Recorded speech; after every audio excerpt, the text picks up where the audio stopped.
El almirante Chen Wei tenía 62 años cuando la señal llegó. No era una transmisión normal.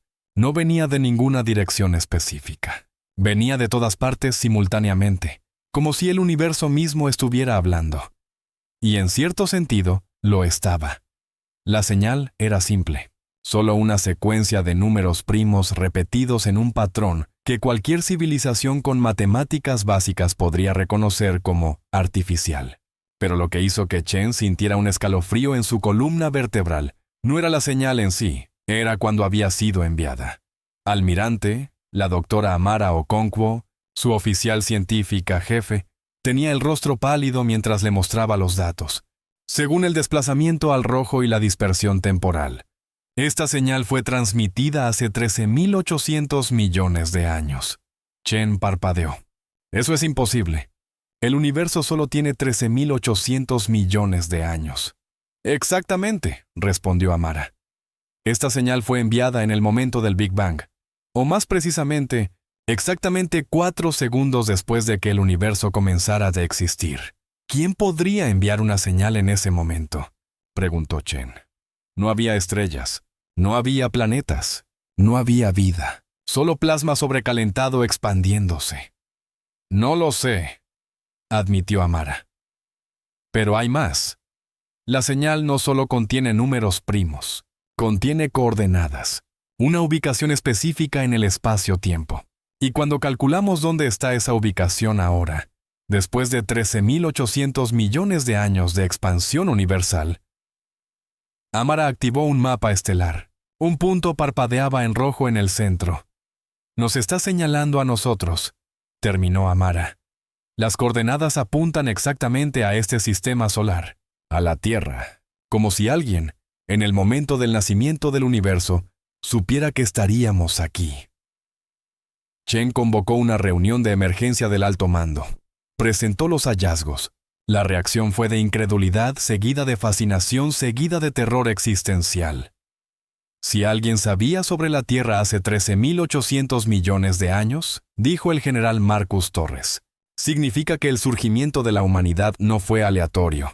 Fue predicho, tal vez incluso diseñado. O, argumentó la almirante Sarah Kim, significa que hay algo fundamental sobre este sector del espacio que hace que la vida inteligente sea inevitable aquí. Y quien envió esa señal lo sabía. De cualquier manera, Chen intervino. Necesitamos investigar. Si hay un mensaje esperándonos desde el nacimiento del universo, tenemos que saber qué dice. Pero había un problema. La señal en sí era solo la llamada de atención. El mensaje real, según el análisis de Amara, estaba codificado no en ondas electromagnéticas, sino en algo mucho más fundamental. Estaba codificado en la estructura del fondo cósmico de microondas. El fondo cósmico de microondas era la radiación residual del Big Bang, la luz del momento en que el universo se volvió transparente por primera vez. Los científicos lo habían estado estudiando durante siglos, mapeando sus pequeñas variaciones de temperatura que revelaban la estructura del universo temprano. Pero nadie había pensado buscar información intencional en esas variaciones. Amara y su equipo pasaron 3 meses desarrollando nuevos algoritmos para analizar el fondo cósmico. Buscaban patrones que no pudieran ser naturales, estructuras demasiado organizadas para hacer fluctuaciones cuánticas aleatorias. Y los encontraron. Enterrados en el fondo cósmico de microondas, invisibles sin el análisis correcto, había mensajes, miles de ellos, como una biblioteca escrita en la luz más antigua del universo. ¡Es increíble!, susurró Amara mientras los datos se revelaban. Quien hizo esto no solo envió un mensaje, convirtió el universo mismo en un medio de almacenamiento. Cada punto del cielo contiene información. El fondo cósmico entero es una base de datos. ¿Qué dice?, preguntó Chen. Amara trabajó durante 6 semanas más para decodificar los primeros fragmentos. Lo que encontró la dejó sin palabras. Es una historia, dijo finalmente. La historia del universo. Pero no nuestra historia. La historia de otro universo. Un universo que existió antes del nuestro. Chen se inclinó hacia adelante. ¿Antes? ¿Cómo puede haber algo antes del Big Bang? Según este mensaje, Amara eligió sus palabras cuidadosamente. El Big Bang no fue el comienzo. Fue un reinicio. El universo anterior había llegado al final de su vida útil. Había colapsado en lo que ellos llamaban el Big Crunch. Toda la materia, toda la energía, toda la información, comprimida de vuelta en un punto singular. Pero, continuó Amara, las civilizaciones de ese universo anterior sabían que venía. Tenían miles de millones de años de advertencia, y decidieron hacer algo al respecto. No podían detener el Big Crunch. Era inevitable, pero podían asegurarse de que algo sobreviviera. Así que crearon un archivo. Codificaron todo lo que habían aprendido, todo lo que habían logrado, toda su historia, en patrones que sobrevivirían al colapso. Y cuando el universo colapsó y luego explotó de nuevo en el Big Bang, Amara hizo una pausa, maravillada por lo que estaba diciendo. Ese archivo fue impreso en el fondo cósmico de microondas, como una firma dejada en el momento del nacimiento de nuestro universo. Somos, concluyó Amara, literalmente herederos de un universo muerto, y ellos nos dejaron su testamento. Durante los siguientes 2 años, el equipo de Amara trabajó para decodificar más del archivo. Cada descubrimiento era más asombroso que el anterior. El universo anterior había durado mucho más tiempo que el actual, aproximadamente 150,000 millones de años, en comparación con los 13,800 millones del nuestro. Y en ese vasto periodo, la vida había evolucionado, prosperado, y finalmente alcanzado niveles de sofisticación que desafiaban la comprensión. No habían sido una sola especie dominante, habían sido miles, una comunidad galáctica que había persistido durante 80,000 millones de años. 80,000 millones de años de paz, cooperación y avance, y habían aprendido cosas que la humanidad apenas estaba comenzando a sospechar. Descubrieron cómo manipular el tejido del espacio-tiempo, explicó Amara en una presentación al alto mando. No solo para viajar más rápido que la luz, sino para crear universos de bolsillo, realidades pequeñas donde podían diseñar las leyes de la física como quisieran. Resolvieron la energía, no solo fusión o fisión, sino extracción directa de la energía del vacío cuántico, energía ilimitada sin consecuencias. Y resolvieron la conciencia, entendieron cómo funcionaba a nivel fundamental, podían cargar mentes en sustratos puramente energéticos. Podían fusionar conciencias, podían crear nuevas formas de pensamiento que nunca habían existido antes. En resumen, Amara hizo una pausa. Habían alcanzado algo muy cercano a lo que llamaríamos divinidad. Entonces, preguntó Chen, ¿por qué no sobrevivieron? Si eran tan avanzados, ¿por qué no detuvieron el Big Crunch? Según el archivo, respondió Amara, no podían. El Big Crunch no era solo un fenómeno físico. Era un requisito termodinámico. El universo había acumulado demasiada entropía, demasiado desorden. La única forma de reiniciarlo, de reducir la entropía de vuelta a cero, era colapsar completamente y expandirse de nuevo. Pero, continuó Amara, dejaron algo más que solo un archivo histórico. Dejaron instrucciones, un plan, una forma para que nosotros, las civilizaciones del nuevo universo, evitemos el mismo destino. Chen sintió un peso hundiéndose en su estómago. ¿Qué tipo de plan? Amara proyectó un diagrama complejo. Se llama el Proyecto Génesis. Y es ambicioso más allá de cualquier cosa que hayamos intentado. El plan era simple en concepto, pero aterrador en ejecución. El universo anterior había fallado porque no había forma de reducir la entropía sin colapsar. Pero ellos habían teorizado una solución. Si una civilización suficientemente avanzada pudiera crear un agujero de gusano estable que conectara con el momento del Big Bang, podría inyectar información organizada en ese momento. Información que reduciría la entropía desde el principio, que daría al nuevo universo una ventaja contra el desorden inevitable. Es una paradoja temporal, explicó Amara. Estaríamos enviando información al pasado para cambiar el presente, o más bien para cambiar el futuro distante, para asegurarnos de que este universo dure más que el anterior. ¿Es posible?, preguntó Torres. Según su ciencia, respondió Amara, sí, pero requiere tecnología que no tenemos. Requiere energía en escalas que no podemos generar. y requiere coordinación entre múltiples civilizaciones porque ninguna especie sola podría completarlo. ¿Cuánto tiempo tomaría?, preguntó Kim. Amara tragó saliva. Según sus cálculos, aproximadamente 50.000 años.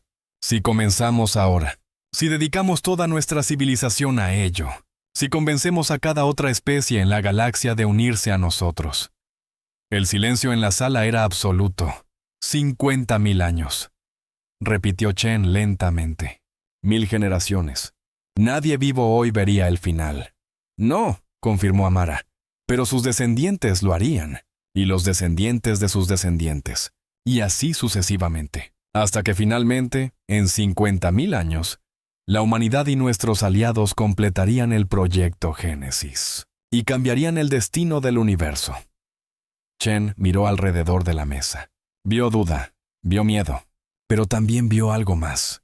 Vio el tipo de determinación que solo viene cuando las apuestas son literalmente universales. Necesitamos votar, dijo finalmente.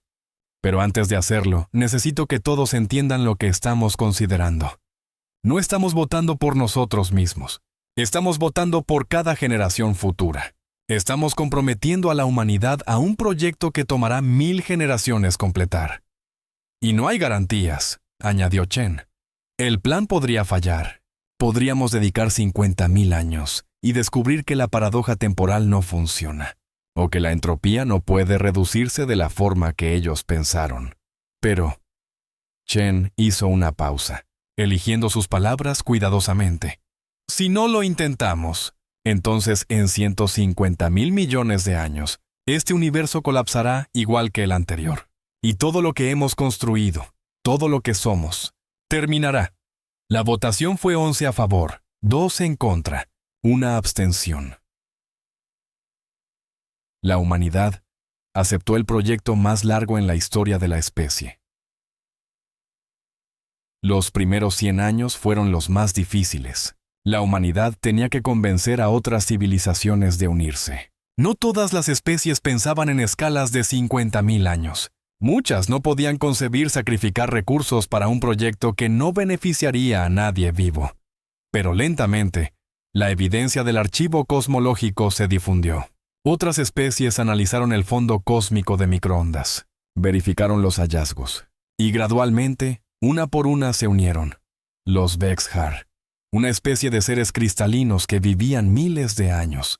Los Theramin, una conciencia colectiva que pensaba naturalmente en escalas de generaciones. Los Nostri, máquinas autorreplicantes que no tenían concepto de mortalidad individual. En 200 años, 37 especies habían comprometido recursos al proyecto Génesis. En 500 años, 112 especies. En 1000 años, más de 200. Y el trabajo progresaba. Lentamente. Dolorosamente lentamente. Pero progresaba. Los primeros 5.000 años se dedicaron a construir la infraestructura básica. Plantas de energía que extraían del vacío cuántico. Computadoras cuánticas del tamaño de planetas que realizaban los cálculos necesarios. Aceleradores de partículas que rodeaban sistemas solares enteros. Los siguientes 10.000 años se dedicaron a la teoría, perfeccionando las ecuaciones que gobernarían el agujero de gusano temporal, asegurándose de que el diseño fuera exacto, porque solo habría una oportunidad. El agujero de gusano requeriría toda la energía disponible en la galaxia. Si fallaba, no habría segunda oportunidad durante millones de años. Los siguientes 20.000 años se dedicaron a la construcción. El agujero de gusano no sería una estructura simple. Sería una red de millones de componentes, cada uno del tamaño de una luna, todos sincronizados con precisión cuántica, y los últimos 15.000 años se dedicarían a la coordinación final, asegurándose de que todo funcionara perfectamente. Porque el momento de activación tendría que ser preciso hasta el femtosegundo. Tu Cheng-Wei, por supuesto, no vivió para ver ninguno de los hitos importantes. Murió a los 93 años, solo 31 años después de que comenzara el proyecto. Pero antes de morir, estableció una tradición. Cada generación de la familia Chen produciría un guardián del proyecto. Alguien cuyo trabajo fuera asegurarse de que la siguiente generación comprendiera el compromiso, que no perdiera de vista el objetivo. Y esa tradición se extendió. no solo a través de la familia Chen, sino a través de miles de familias en cientos de especies. Los guardianes del proyecto se convirtieron en una institución, una hermandad que abarcaba la galaxia. 10.000 años después del inicio del proyecto, los guardianes crearon una ceremonia. Cada año, en el aniversario del día en que se descubrió el archivo, se reunían representantes de cada especie participante y contaban la historia del universo anterior, la historia del sacrificio, la historia de por qué estaban haciendo esto. Y al final de cada reunión, recitaban el juramento del guardián. Nosotros, los vivos, somos herederos de los muertos. Llevamos su conocimiento, honramos su memoria y prometemos que su sacrificio no será en vano. Completaremos lo que comenzaron y daremos al universo un futuro que ellos no pudieron tener. 20.000 años después del inicio, el proyecto enfrentó su primera crisis existencial. Una civilización llamada los Corvash cuestionó el valor de continuar. Habían estado contribuyendo recursos durante 500 generaciones, y aún quedaban 30.000 años. ¿Por qué deberíamos sacrificar nuestro presente por un futuro tan distante que ni siquiera podemos imaginarlo?, argumentaba su representante en el consejo del proyecto. La respuesta vino de una fuente inesperada. Una joven guardián humana llamada Maya Chen, descendiente de Chen Wei, separada por 600 generaciones.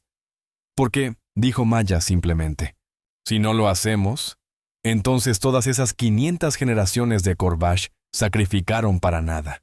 Su trabajo, su esfuerzo, su compromiso, todo se desperdicia si nos detenemos ahora. No estamos construyendo esto para nosotros, continuó Maya.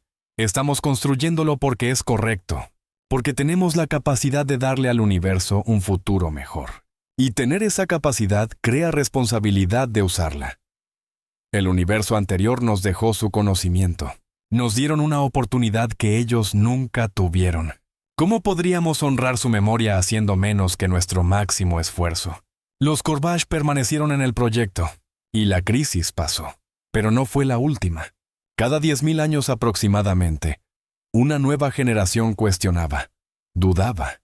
Se preguntaba si 50.000 años era demasiado tiempo, si el sacrificio era demasiado grande. Y cada vez los guardianes respondían, no con autoridad, no con amenazas, sino con la historia, con el recordatorio de por qué esto importaba. 35.000 años después del inicio, ocurrió algo notable. Las especies que habían estado trabajando juntas durante tanto tiempo comenzaron a converger culturalmente. No perdían sus identidades únicas, pero desarrollaban valores compartidos. Comprensiones compartidas se llamaban a sí mismos la comunidad del Génesis, y eran diferentes a cualquier alianza que hubiera existido antes. No estaban unidos por comercio o defensa mutua. Estaban unidos por propósito, por el compromiso compartido con un objetivo que ninguno de ellos vería completado. 45.000 años después del inicio, la construcción estaba casi completa. Los componentes del agujero de gusano estaban en su lugar. Los sistemas de energía estaban en línea. Las computadoras cuánticas habían ejecutado los cálculos finales. Solo quedaba una cosa: decidir qué información enviar de vuelta al Big Bang, porque el agujero de gusano no podía enviar mucho. Las limitaciones de energía significaban que solo podían transmitir aproximadamente 10 petabytes. 10 petabytes de información que debían reducir la entropía del universo entero lo suficiente como para darle miles de millones de años más de vida útil. La pregunta era, ¿qué información haría eso? El debate duró 1.000 años. 1.000 años durante los cuales las mentes más brillantes de la comunidad del Génesis argumentaron, calcularon y filosofaron. Algunos argumentaban por enviar principios físicos, reglas que harían que la formación de estrellas fuera más eficiente, que minimizaran la producción de entropía a nivel cuántico. Otros argumentaban por enviar información biológica, patrones que acelerarían la evolución de la vida inteligente, que aseguraran que surgieran civilizaciones capaces de reducir entropía, y algunos argumentaban por enviar algo más fundamental, no conocimiento técnico, sino sabiduría, principios éticos, valores que asegurarían que las civilizaciones que surgieran fueran cooperativas en lugar de destructivas. Finalmente, después de 1000 años de debate, alcanzaron un consenso. No enviarían solo un tipo de información. Enviarían las tres. Un tercio serían principios físicos, sutiles ajustes a las constantes cuánticas que reducirían la generación de entropía, sin cambiar fundamentalmente cómo funcionaba el universo. Un tercio serían patrones biológicos, plantillas que aumentarían ligeramente la probabilidad de que surgiera vida compleja, no garantizando nada, pero haciendo que fuera un poco más probable. Y un tercio serían valores, conceptos codificados en las estructuras matemáticas del universo mismo. Patrones que, cuando las civilizaciones inteligentes finalmente evolucionaran, encontrarían resonantes. Naturales, obvios, valores como cooperación, como sacrificio por el bien mayor, como pensar más allá de la mortalidad individual. Estamos literalmente escribiendo la ética del universo, observó el guardián supremo, un teramin llamado Unidad de 1000 Voces, en la ceremonia de finalización.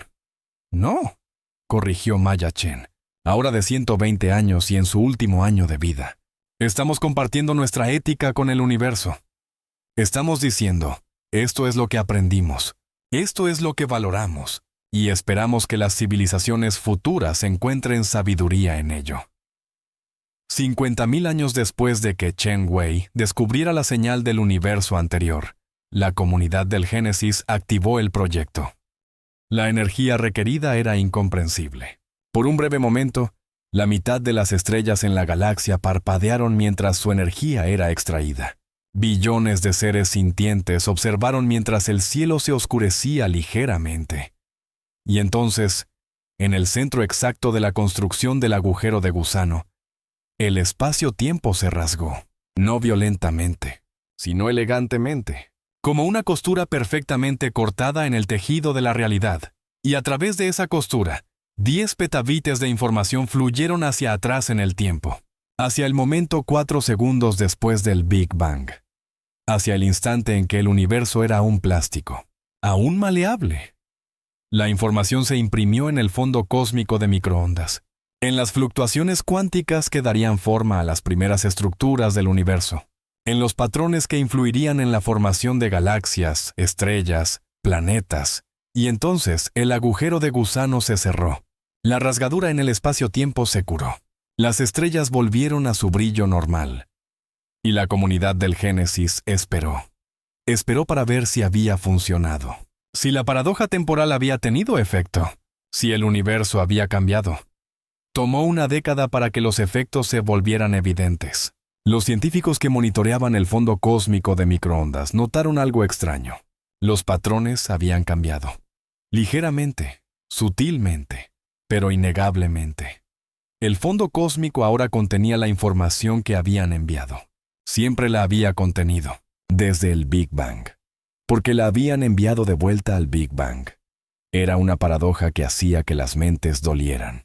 Habían enviado la información porque la habían encontrado, pero solo la habían encontrado porque la habían enviado. Un bucle causal que se autojustificaba, pero funcionó. Y más que eso, cuando ejecutaron las simulaciones con los nuevos parámetros, descubrieron algo asombroso. El universo ahora duraría aproximadamente 300.000 millones de años, en lugar de 150.000 millones. No una eternidad, pero el doble del tiempo que el universo anterior había durado. Habían tenido éxito. La celebración duró un año entero. Un año durante el cual cada especie en la comunidad del Génesis conmemoró el logro más grande en la historia de la vida inteligente. Pero entonces, llegó la pregunta obvia. ¿Qué ahora? Habían dedicado 50.000 años a un único objetivo. 1000 generaciones habían sacrificado. Y ahora, ese objetivo estaba completo. ¿Qué hacían con los siguientes 300.000 millones de años?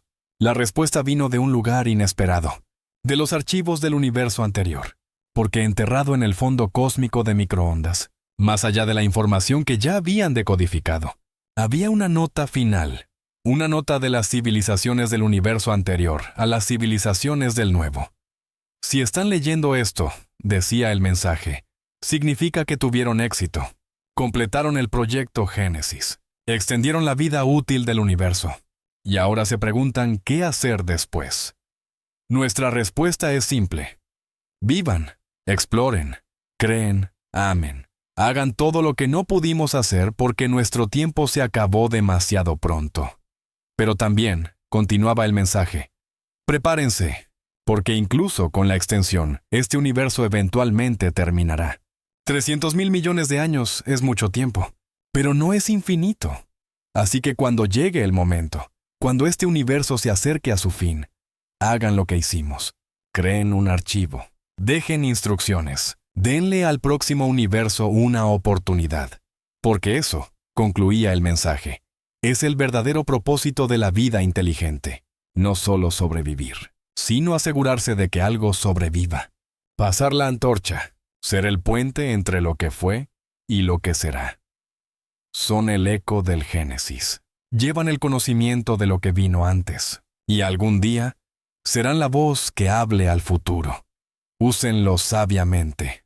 100,000 años después de la activación del proyecto Génesis, la comunidad había evolucionado más allá del reconocimiento. Ya no era solo una alianza de especies trabajando hacia un objetivo común. Era una civilización galáctica verdadera. Una cultura compartida construida sobre el fundamento de 50,000 años de cooperación. Y habían comenzado el próximo gran proyecto. No uno que tomaría 50,000 años, sino uno que tomaría cientos de millones. Estaban construyendo el archivo para el próximo universo, documentando todo lo que aprendían, todo lo que lograban, todo lo que descubrían sobre la naturaleza de la existencia. Porque sabían, con certeza absoluta, que algún día este universo terminaría. Y cuando lo hiciera, querían asegurarse de que las civilizaciones del próximo universo tuvieran las mejores herramientas posibles. Querían darles no solo conocimiento técnico, sino también sabiduría. Las lecciones que solo podían aprenderse viviendo. Las verdades que solo podían descubrirse a través de experiencia. Y sobre todo, querían enseñarles la lección más importante de todas, que la vida inteligente tiene un propósito más allá de sí misma, que cada generación tiene la responsabilidad de hacer el universo un poco mejor para la próxima, que el sacrificio por el bien mayor no es tragedia, es el acto más noble posible. Esa era la verdad que Cheng Wei había comenzado a comprender 62 años después de nacer, cuando recibió una señal del universo muerto, que somos todos herederos de aquellos que vinieron antes. Y que algún día, si somos sabios, seremos ancestros de aquellos que vendrán después. Y entre esos dos momentos, entre heredar y legar, está el acto de vivir, de construir, de sacrificar, de amar, de asegurarse de que el eco nunca se desvanezca, que la voz del Génesis continúe resonando, a través de universos, a través de eternidades, para siempre. Gracias por acompañarnos en este viaje cósmico. No olvides suscribirte a nuestro canal y activar la campanita de notificaciones para que no te pierdas ninguna de nuestras historias. Nos vemos en la próxima aventura, más allá de las estrellas.